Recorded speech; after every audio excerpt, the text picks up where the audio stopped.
Bonjour à tous, aujourd'hui on va découvrir ensemble les percentiles dans la simulation Monte-Carlo.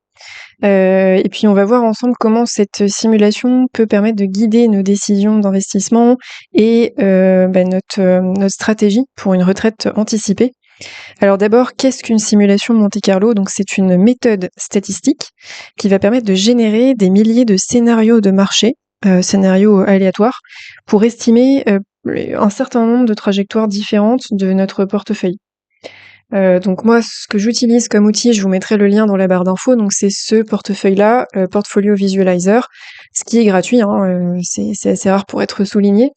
Donc vous êtes sur cette page d'accueil, vous allez dans Analyse ici, et là vous arrivez sur Simulation Monte-Carlo. Et donc vous cliquez Simulation Monte-Carlo en bas, et ensuite Ouvrir l'analyse. Et là, vous arrivez sur cette page. Et donc, vous avez un certain nombre de paramètres à compléter. C'est pour définir finalement quelle est votre capacité d'investissement d'année en année. Donc, vous avez un montant fixe, votre capital de départ. Donc là, je vais compléter avec mon cas, par exemple. Hop. Donc, 250 000. Alors, tout est en dollars, hein, mais bon, après, vous faites vos conversions. Je ne compte pas retirer un montant fixe périodiquement. Moi, au contraire, je veux y contribuer.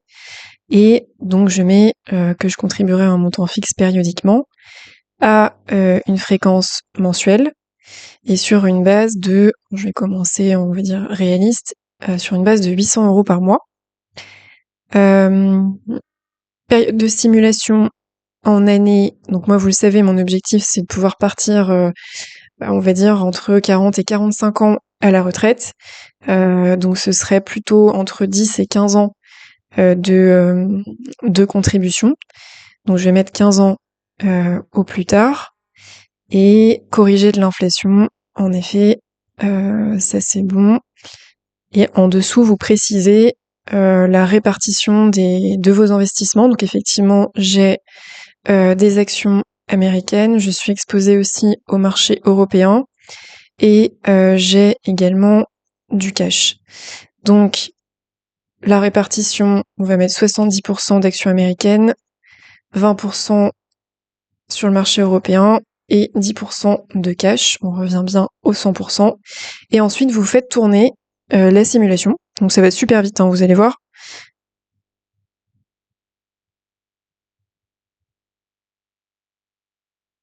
Hop, voilà, c'est fini. Et donc là, vous retrouvez sur la page d'accueil la répartition que vous avez renseignée.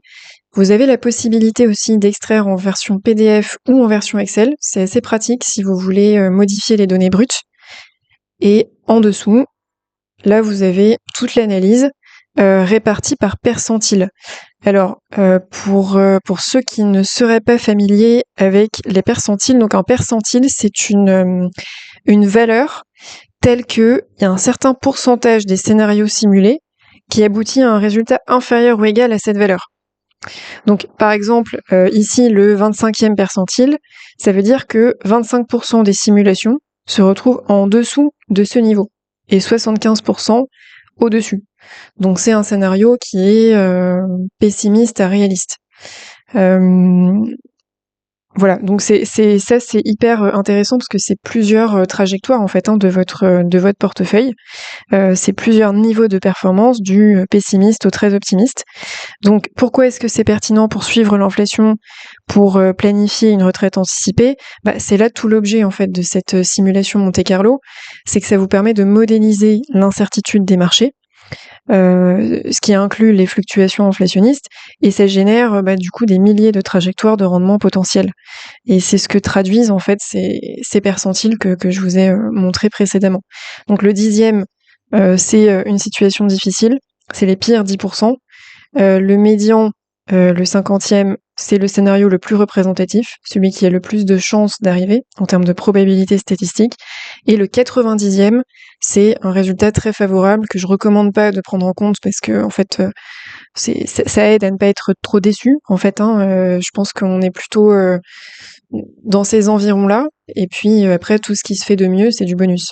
Mais il vaut mieux partir d'une situation moins favorable pour ajuster, pour se prémunir, pour être dans du défensif que l'inverse. Et donc ça vous aide à anticiper si l'inflation est forte, donc ce qui va venir éroder notre pouvoir d'achat. Considérez le 10e percentile, donc le plus pessimiste. Ça va vous permettre de valider votre plan d'investissement. Ça va vous permettre de confirmer que même dans ce contexte-là, qui n'est pas du tout idéal, votre plan reste viable. Et donc, si on descend, alors oui, juste pour vous confirmer ces deux lignes-là, parce que moi c'est un truc qui m'avait un peu attiré l'œil la première fois que j'ai fait cette simulation. Je savais pas trop à quoi ça correspondait. La version nominale ici de votre portefeuille, donc cette première ligne, c'est la valeur finale de votre portefeuille en dollars courants, c'est-à-dire qu'il ne tient pas compte de l'inflation. Donc c'est un chiffre qui ne dit rien de ce que vous pourrez acheter avec votre argent parce que l'inflation aura érodé votre pouvoir d'achat comme on l'a dit. Donc c'est un chiffre très peu représentatif. Moi je vous conseille de tenir compte de cette ligne-là, portefeuille réel, parce que ça, ce sont les valeurs finales corrigées de l'inflation, donc en dollars constants. Ça exprime votre portefeuille dans le pouvoir d'achat d'aujourd'hui, et donc la valeur réelle finalement est plus parlante. Ça vous permet de savoir si votre portefeuille vous permettra de maintenir votre niveau de vie, et donc de planifier une retraite anticipée plus efficacement. Et donc ce qui est pas mal, c'est cette section-là. Vous arrivez sur la visualisation graphique en fait de l'évolution de vos investissements et chaque ligne correspond à un percentile. Comme vous le voyez ici, si j'arrête la souris là, vous voyez le 10e percentile c'est la ligne du bas, donc le 10e, souvenez-vous, c'est le scénario le plus défavorable, le 25e, le 50e, etc. jusqu'au 90e qui est le scénario le plus optimiste. Donc ici, moi, ce que je vous conseille de faire tout de suite, arrivé sur cette section, c'est de cocher ces deux cases que vous voyez en bas. Là, tout de suite, vous voyez, ça modifie pas mal hein, le visuel graphique. Donc échelle logarithmique, pourquoi ? Parce que par défaut, les graphiques sont en échelle linéaire. Donc chaque pas vertical représente le même nombre de dollars. Et si vous activez cette échelle logarithmique, l'axe vertical devient logarithmique. C'est-à-dire que chaque pas va correspondre à une multiplication plutôt qu'à une addition.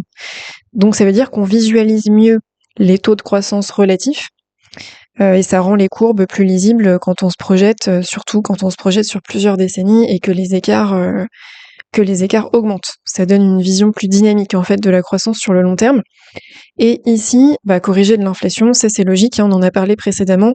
Ça veut dire que les valeurs du graphique vont être converties en dollars constants, donc suivant le pouvoir d'achat d'aujourd'hui. Donc ça donne pareil une vision plus réaliste pour votre planification financière.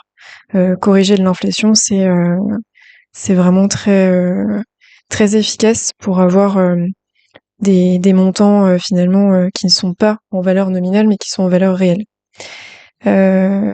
Et donc là, ce qu'on voit, par exemple, si je prends mon cas, donc moi, vous savez que je l'ai mis dans une vidéo précédente, je me suis fixé un objectif d'obtention de 670 000 euros. Donc un petit peu plus si je peux, mais en tout cas, mon seuil minimum, c'est 670 000 euros pour partir en retraite anticipée. Et donc, ça veut dire, en dollars d'aujourd'hui, 785 000 dollars. Donc, qu'est-ce qui se passe si je table sur les 10 ans? Je vois que j'aurai 359 000 dollars. Donc là, c'est nettement insuffisant pour me dire que je vais partir en retraite. Sachant que j'ai pas l'entièreté de mon patrimoine qui est investi, certes, mais je considère que ce qui a un vrai rendement, c'est ce qui est investi. Donc voilà, je table pas sur un fort rendement sur ce que j'ai par ailleurs. Donc là, ce serait 359 000 avec enfin, dans la version la plus pessimiste. Dans la version médiane, 641 000 dollars. Donc là, on n'est pas loin, mais on n'atteint pas non plus l'objectif. Et dans la version très optimiste, 1 064 000 dollars. Mais comme je vous l'ai dit, je préfère ne pas compter sur cette version optimiste. Et donc, je vais m'en tenir entre le 10e et le 50e percentile. Et si j'arrive à faire mieux, tant mieux. Donc, dans mon cas, le plus réaliste, tenant compte de cette courbe, de ces simulations de portefeuille, ce serait partir dans 12 ans. Là, vous voyez, si je tiens compte de la médiane, donc le 50e percentile, j'arrive à 753 000 dollars ce qui n'est pas tout à fait à l'objectif de 785 000 $, mais avec ce que j'ai à côté qui n'est pas investi, on peut se dire que le gap se comblera rapidement. Donc ce serait, voilà, le plus réaliste pour moi, ce serait entre 12 et 13 ans. Et si je considère le 10e percentile, ce serait même au-delà de 15 ans, dans mon cas, pour partir à la retraite. Donc voilà, ça vous permet quand même de garder un peu les pieds sur terre, d'être un peu plus réaliste sur ce que vous allez pouvoir faire, et puis également de faire vos arbitrages en fait, hein. Est-ce que dans mon cas, pour accélérer cette démarche de départ anticipé, il faudrait pas que j'investisse plus, donc que je sorte l'argent qui est sur mes autres types de supports, l'assurance vie, les comptes bancaires, etc., et que je fasse vraiment un, un pot, enfin, en fait, vraiment un pot commun directement dans la partie investissement. Bon, ça vous permet en tout cas d'orienter un peu vos réflexions. Euh, et donc je vous incite, moi vraiment, hein, je vous invite à utiliser cet outil pour piloter votre plan de retraite de façon proactive, parce qu'on voit bien, notamment avec l'actualité en France, que ça va être très compliqué de tabler sur une retraite. Et donc finalement, je pense qu'il faut que les gens qui aujourd'hui ont moins de 40 ans commencent déjà à se dire que on est dans un régime de retraite par capitalisation. Il faut que virtuellement on se mette dans cette mentalité pour se prémunir justement et pour essayer de consacrer le peu que l'État nous laisse à la fin du mois, euh, après la taxation du super brut, après la taxation par les impôts, après la taxation à chaque achat courant, après la taxation de son immobilier, etc. Donc ce peu que cet État nous laisse, il faut qu'on le mette à fructifier et il faut remettre en fait vraiment, je pense, sur la table cette culture de l'argent et de l'investissement. C'est pas tabou, c'est pas mal, c'est au contraire absolument logique et rationnel. Voilà, donc je vous mettrai ce lien dans la barre d'infos. J'espère que cette présentation vous a plu. Je vous dis à la prochaine vidéo. Portez-vous bien.